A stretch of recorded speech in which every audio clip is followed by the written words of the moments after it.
እንዴት እንደምናደርግ ግራ ገብቶናል። እየፈረሰች ነው ቤተክርስቲያኑ። የሚያልቁት የሚጎዱት ምዕመናን በጣም ብዙ ናቸው። በሰቂለ ህሊና ሆናችሁ ጸልዩልን፣ አልቅሱልን። ድምፁ ሰው ሲከፋ፣ ሰው ሲገፋ፣ ሰው ሲበደል ዝም አትበሉ። አንዱ የክርስትና መልኩና ውበቱ ይሄ። በመጨረሻም ብፁዕ አባታችን በእንባ የታጠቡ ለገዳማውያን መነኮሳት ጸልዩልን ሲሉ ተማጸኑ። የንግግራቸውን በርካታ መናንን በእንባ ያራጨ ሲሆን አባታችን ያስተላለፉትን አስደናቂ መልእክትና በአስቸርቸር የተናገረው ሐሰተኛ ነቢያቱንና ባለስልጣናቱን ያስቆጣውን እውነት አዘል ንግግር በመረጃ አስደግፈን እንመለከተዋለን። አሁን በተሰማ መረጃ ጠቅላይ ሚኒስትሩ በገዛ ፈቃዳቸው ከስልጣን መልቀቃቸውን አሳውቀዋል። ሰበር ዜና ተሰምቷል። ያቀዱትን ሀገራዊ ግብ ማሳካት ባለመቻላቸው ብቻ ሚኒስትር ከነሙሉ ካቢኔያቸው በጅምላ ስልጣናቸውን ለቀዋል። እዚህ ጮቤ እየተረገጠበት ባለበት ሰዓት የጠቅላይ ሚኒስትሩ ስልጣን መልቀቅ መላው ዓለምን እያነጋገረ ይገኛል። በዚህ ጉዳይ በርካታ ዓለም አቀፍ ሚዲያዎች ጉዳዩን እያራገቡ ሲሆን ምንድነው የተፈጠረው? ስልጣን ለመልቀቅስ ምን አነሳሳቸው? በዝርዝር እንመለከተዋለን። ብቻ ከዛ ጤነኛ ህይወት ትኖራለህ። በጸጥታ ኃይሎች መካከል ስለታየው ግጭት ማብራሪያ እስካሁን አልተሰጠም። በደቡብ ክልል የከተማ ፖሊስ አባላት የፌዴራል ፖሊሶችን በኃይል ሲያስሩ የሚያሳይ አነጋጋሪ ምስል በማህበራዊ ሚዲያ ላይ ተሰራጭቷል። በደቡብ ኢትዮጵያ ክልል በከተማ ጸጥታ ኃይሎችና በፌዴራል ፖሊሶች መካከል የታየው ይህ ቪዲዮ በአሁኑ ሰዓት በርካቶችን እያነጋገረ ይገኛል። በቪዲዮ ላይ እንደተመለከታችሁት የፌዴራል ፖሊሱን ለብዛት በመያዝና በመወርወር መኪና ላይ ሲጭኑት የሚያሳይ ቪዲዮ የተለቀቀ ሲሆን የዚህ አሳፋሪ ተግባር ዝርዝር መረጃ በእጅ ገብቷል። መረጃዎችንም አሳያችኋለሁ። መለያየት ይበቃናል። ምክንያቱም መለያየት ውርደት ነውና። አማራነት ለኢትዮጵያ ስጋት ሳይሆን ተጨማሪ ኃይል ነው፣ ጉልበት ነው። በመጨረሻም የኦሮሚያ ክልል ፕሬዝዳንት ሆነው ያገለግሉ የነበሩት አሁን ደግሞ በስደት ላይ የሚገኙት ጉምቱ ፖለቲከኛ ለማ መገርሳ ሽመልስ የቋጠረውን ሴራ በሙሉ አፈራርሰው ጣሉት።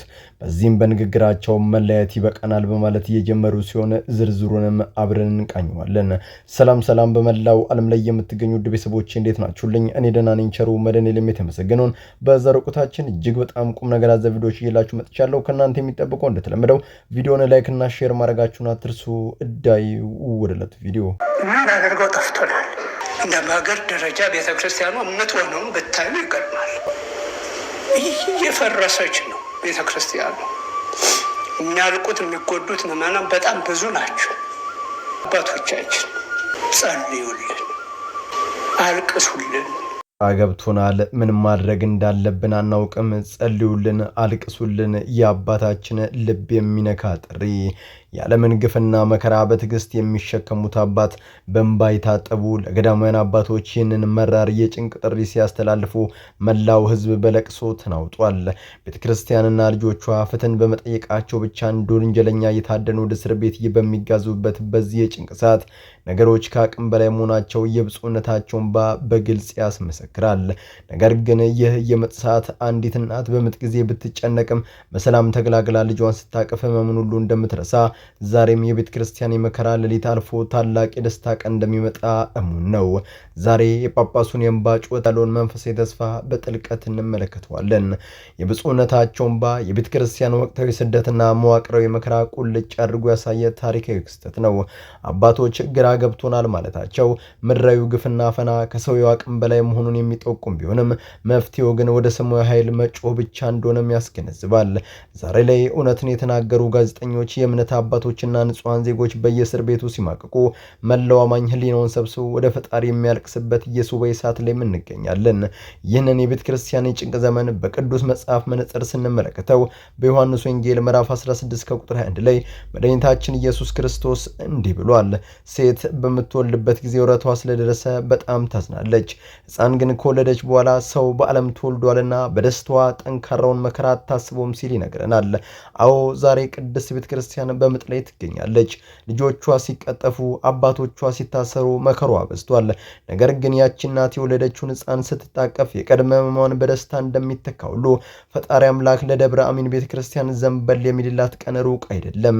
ይህ የመከራ ጊዜ አልፎ ወደ ዘላቂ ደስታና ፍስሐ መለወጡም የማይቀር ሐቅ ነው። መጽሐፍ ቅዱስ በመዝሙር 30 ከቁጥር 5 ላይ ለቅሶ ማታ ይመጣል፣ ጠዋት ግን ደስታ ይሆናል ይላል። የኢትዮጵያ ኦርቶዶክስ ተዋሕዶ ቤተክርስቲያን በታሪኳ ብዙ የምጥና የስደት ዘመናትንም አሳልፋለች። አውሬው ዲዮቅልጥያኖስ ጨካኙ ግራኝ አህመድ በምጥ ሊያጠፏት ቢሞክርም እሷ ግን ሰማዕታትን ወልዳ በክብር ጸንታ ኖራለች። አሳዳጆቿ ግን በታሪክ አቧራ ውስጥ ጠፍቷል። ዛሬም የገዳማውያን አባቶች ጸሎትና የምስኪን ሕዝብ እንባ ሰማይን ያንኳኳል። የፈጣሪ የፍትህ ሰይፍ ሲመዘዝ ደግሞ የግፈኞች ኃይል በዜሮ ይባዛል። በአጠቃላይ የብፁዕነታቸው የእንባ ጩኸት እኛንም ወደ ንስሐና ወደ ጸሎት የሚጠራ መንፈሳዊ ዶል ነው። ቤተክርስቲያን በምጥ ውስጥ ብትሆንም ፍጻሜዋ ግን ትንሣኤና ድል ነው። ግራ በተጋባንበት በዚህ ዘመን ወደ ሰማያዊ አምላክ በመጮህ የገዳማውያን አባቶቻችን አደራ ልንወጣ ይገባል። መከራው ያልፋል፣ እውነት ያሸንፋል። የኦርቶዶክሳኑ እንባ ወደ ታላቅ ደስታ ይለወጣል። ፍትህ ለአርሲ ሰማዕታት፣ ፈጣሪ ለቤተክርስቲያናችን ለሀገራችን ሰላሙን ይላክልን። ድምፁ ሰው ሲከፋ፣ ሰው ሲገፋ፣ ሰው ሲበደል ዝም አትበሉ። እውነትን ይዛችሁ ስትቆሙ፣ ግፍን ስትቃወሙ፣ ለድሃ ስትቆሙ፣ እንዲህ አይደረግም ስትሉ የሚበሳጩ አካላት ሊገሏችሁ ይችላሉ።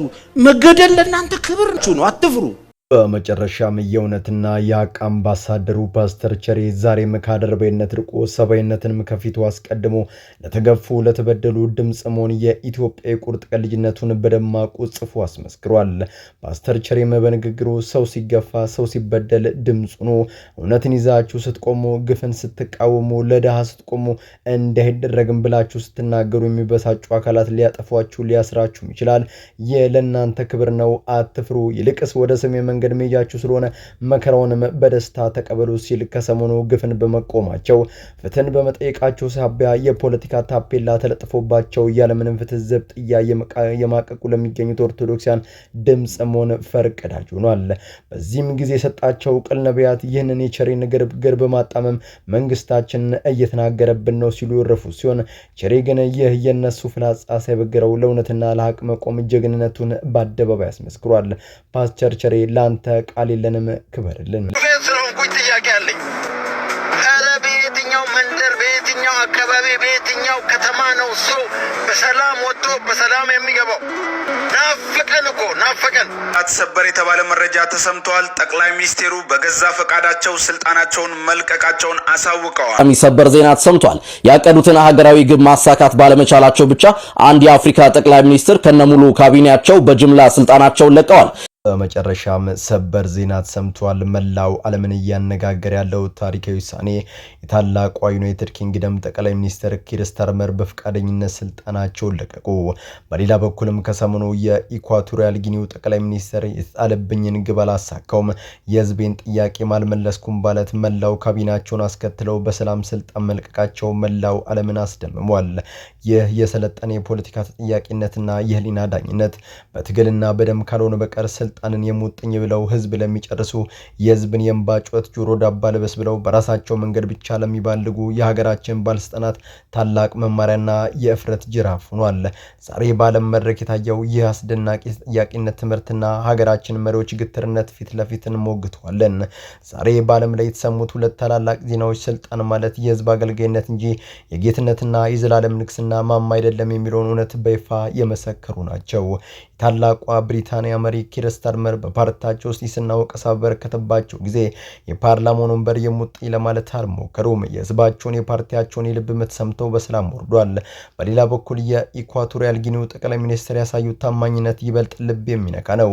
የተቀመጡልኝ ግቦች በአግባቡ አላሳካውም፣ ሌላ የተሻለ አቅም ያለው መሪ ሀገሪቱን ሊመራት ይገባል ማለት ከካቢኔያቸው ጋር በደስታና በፍቅር ከህዝባቸው ጋር ተላቅሰው ወርዷል። ይህ ነው የህሊናና የሰለጠነ ፖለቲካ ጥግ። ይህን እውነት ወደኛ ሀገር ስንመልሰው ግን የምናየው ተቃራኒውን መራራቅ ነው። በሀገራችን ዜጎች በጠራራ ፀሐይ ሲቀጠፉ፣ በየመንገዱ በሚሊዮን የሚቆጠር ብር እየተጠየቀባቸው ሲታገቱ፣ የኑሮ ውድነቱ ህዝቡን ሲያማርረው፣ ከፍተኛ ደረጃ ላይ 90% የሀገሪቱ ክፍል በጦርነትና በሰላም እጦት ሲታመስ፣ መሪዎቻችን ግን ሁሉንም ነገር በሚገባ አሳክተናል፣ ከተማም አስመርቀናል ማለት የህዝብን እንባና ጥያቄ በንቀት ያልፉታል። ውድቀትና ቀውስ እየታየ ስልጣንን በፈቃደኝነት መልቀቅ በሀገራችን እንደ ፈሪነት ወይም እንደ ኃጢአትም ይቆጠራል። ይህንን መራሩነት በመጽሐፍ ቅዱስ መነጽር ስንመዝነው ጥንት የእስራኤል ንጉስ የነበረው ሳኦል የእግዚአብሔርን ትእዛዝ ባልጠበቀና የህዝቡን ደህንነት በአግባቡ ባልመራ ጊዜ መለኮታዊ ፍርድ ስልጣኑን ከሱ ላይ ቀዶ ለዳዊት እንደሰጠውና ሳኦልም ፍጻሜው የከፋ እንደነበረ እናስታውሳለን። አንደኛ ሳሙኤል ከቁጥር 15 ላይ መጽሐፍ ቅዱስ በምሳሌ ከቁጥር 16 እስከ 18 ላይ ትዕቢት ጥፋትን መንፈስን መታበይን ይቀድማል ይላል። የህዝብን ጩኸት ባለመስማት በትዕቢት የቆሙ መሪዎች ፍጻሜያቸው ውድቀት መሆኑን የሰማዩ ህግ ያረጋግጥልናል። በዓለም አቀፍ የዲፕሎማሲያዊና የመልካም አስተዳደር መሪዎች ጉድ ገቨርነንስ ስታንዳርድ መሰረት የአንድ መሪ ዋነኛ መዘኛ የሰጠውን ኃላፊነት አካውንታቢሊቲ የመውጣት ብቃት ነው። ግብን ማሳካት ያልቻለ የዜጎችን ሰላምና ደህንነት ማስጠበቅ የተሳነው መሪ ስልጣኑን ለሌላ የተሻለ አቅም ላለው ኃይል ማስረከብ የዲሞክራሲ ቀዳሚው ህግ ነው። ኪር ስታርመርና የኢኳቶሪያል ጊኒው መሪ ይህንን ያሳዩት ዓለም አቀፍ መሪ ነው። እኛ ሀገር ግን ስልጣን የህዝብን ባማበሻ ሳይሆን የጥቂት ባለስልጣናት መፈንጫ ሆኖ መቅረቱ ታላቅ ማህበራዊ ቀውስን ፈጥሯል። በአጠቃላይ የኪር ስታርመርና የኢኳቶሪያል ጊኒው ጠቅላይ ሚኒስትር በፈቃደኝነት ከስልጣን መውረድ ለሀገራችን ባለስልጣናት ትልቅ የህሊና መስታወት ነው። ስልጣን የዘላለም ርስታችሁ አይደለም። የህዝብን ጥያቄ መመለስና የዜጎችን ደህንነት ማስከበር ካልቻላችሁ በታሪክ ፊት ከመዋረዳችሁ በፊት የሰለጠነውን መንገድ መከተል ታላቅ ብልህነት ነው። እውነት መቼም ቢሆን አትቀበርም። ፈጣሪ ለሀገራችን ማስተዋልን እውነተኛ ህዝብ አገልጋይ መሪዎችን ይስጥልን። አሜን። በጸጥታ ኃይሎች መካከል ስለታየው ግጭት ማብራሪያ እስካሁን አልተሰጠም። በደቡብ ክልል የከተማ ፖሊስ አባላት የፌዴራል ፖሊሶችን በኃይል ሲያስሩ የሚያሳይ አነጋጋሪ ምስል በማህበራዊ ሚዲያ ላይ ተሰራጭቷል። በደቡብ ኢትዮጵያ የሀገራችን ክፍል የታየው የክስተት ብዙዎችን ያስገረመና ጥያቄን የሚያስነሳ ጉዳይ ሆኗል። በቪዲዮ ላይ እንደምትመለከቱት የከተማዋ ፖሊሶች መኪና አቁሞ የፌዴራል ፖሊስ ልብስ የለበሱ የጸጥታ አካላትን ጉልበት በመጠቀም የያዙት መኪና ላይ ሲጭኗቸው ይስተዋላል። የድርጊት ለአንድ መንግስት ለአንድ ግብ እንደቆመ የሀገሪቱ ኃይል መከፋፈልና እኔ በልጥ ብሎ እንዲህ ጉልበትን ማሳየት የእነዚህን ሰዎች አለመማርና ህግን ጠንቅቆ አለማወቅ ፍንትው አድርጎ ያሳየ ተግባር ሆኗል። በዚህ አካባቢ የሚኖሩ ነዋሪዎች እንደሚሉትም ከሆነ የሚጫኑት የፌዴራል ፖሊሶቹ የከተማውን ዋና አዛዥ ፖሊስ ዘመድ በፈጸመው ጥቃት ሳቢያ መምታታቸውና መጠየቃቸውን ተከትሎ ሲሆን እነዚህ አካላት ተደራጅተውና በቡድን ሆነው ስርዓትና ህግ ባልጠበቀ መንገድ የፌዴራል ፖሊሶችን መኪና ላይ ሲወረውሩ መታየቱ የአካባቢውን ነዋሪ በእጅጉ እንዳሳዘነውም ገልጠዋል። በዙሪያስ የእናንተ ሀሳብ ምንድነው? ኮሜንት ላይ ያስፍሩልኝ። መለያየት ይበቃናል። ምክንያቱም መለያየት ውርደት ነውና። አማራነት ለኢትዮጵያ ስጋት ሳይሆን ተጨማሪ ኃይል ነው፣ ጉልበት ነው።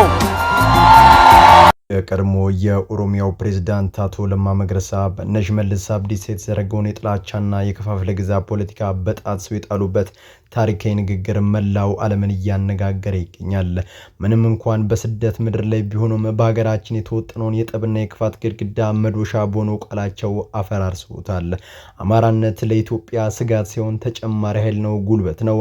ሶማሌነት፣ ኦሮሞነትና ሁሉንም ብሔር ለኢትዮጵያ ውበትና አቅም እንጂ ስጋት አይደሉም። መለየት ይበቃናል፣ መለየት ውርደት ነውና ማለት የከፋፋዮችን ስልት ያጋለጡበት ያ ታሪካዊ ንግግር ዛሬ የብዙዎችን ልብ በሀገር ፍቅር አነሳስቷል። ዛሬ አቶ ለማ መገርሳን እሳታማ መልእክት በከፋፋዮች የራስ ምታት በጥልቀት እንተነትነዋለን። በአሁኑ ወቅት በሀገራችን ኢትዮጵያ በጎሳና በዘር ፖለቲካ ተከፋፍላ ወንድም በወንድሙ ጋር እንዲጋጭና ንጹሃን በየቦታው እንዲቀጠፉ በሚደረግበት መዋቅራዊ ሴራ ውስጥ ትገኛለች።